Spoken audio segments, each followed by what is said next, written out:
క్రైస్తవుడా, విశ్వసించు. నువ్వు సాధారణమైన వ్యక్తివి కాదు. నీ ప్రాణం తీసే అధికారం రోగానికి లేదు. నీకు ప్రాణం పోసే అధికారం టాబ్లెట్లకు లేదు.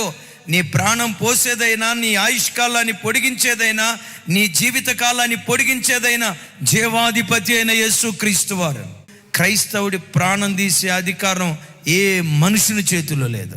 అయ్యా, దేవుడు జీవాధిపతి అయితే, జీవానికి అధిపతి అయితే పగడాల ప్రవీణ్ గారిని అలాంటి మరణానికి అప్పగించకుండా ఎందుకు దేవుడు కాపాడలేదు?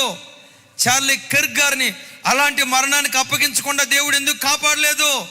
మొన్న మధ్య గంటెల ప్రకాష్ గారు మరణానికి అప్పగించకుండా దేవుడు ఎందుకు కాపాడలేదు? అద్భుతం చెప్పమంటారా? కొందరిని మరణంలో నుండి జీవానికి దాటించి బ్రతికించి మహిమపరచబడతాడు, మరికొందరిని మరణానికి అప్పగించి మహిమపరచబడతాడు.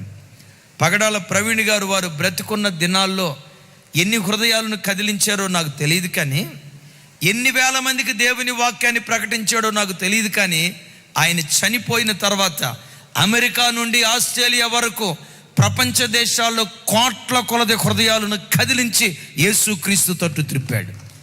యేసే నిజ దేవుడు, యేసు తప్ప మరొక దైవము లేదు, పరలోకానికి ఏకైక మార్గం అది యేసుక్రీస్తు వారేనని ఆయన చనిపోయిన తర్వాత కోట్ల హృదయాలు ప్రభు తట్టు త్రిప్పబట్టానికి ప్రభు కృప చూపించాడు. ఆయన జీవం ద్వారా ఎంత మహిమపరచబడ్డాడో, పగడాల ప్రవీణ్ గారు బ్రతికున్న దినాల్లో ప్రభు ఎంత మహిమపరచబడ్డాడో, ఆయన చనిపోయిన తర్వాత అంతకంటే ఎక్కువగా ప్రభు మహిమపరచబడ్డాడు. మీకు తెలుసా?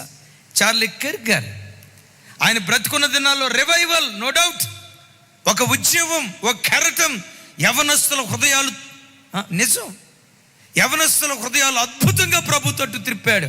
కానీ విచిత్రం ఏంటో తెలుసా? ఆయన చనిపోయే నాటి వరకు చార్లీ కిర్క్ గారు ఎవరో నాకు తెలియదు. చనిపోయిన తర్వాత మరి దేవుడు మహిమపరచబడటం ప్రారంభించాడు. నేను వింటున్న సంగతి ఏంటో తెలుసా?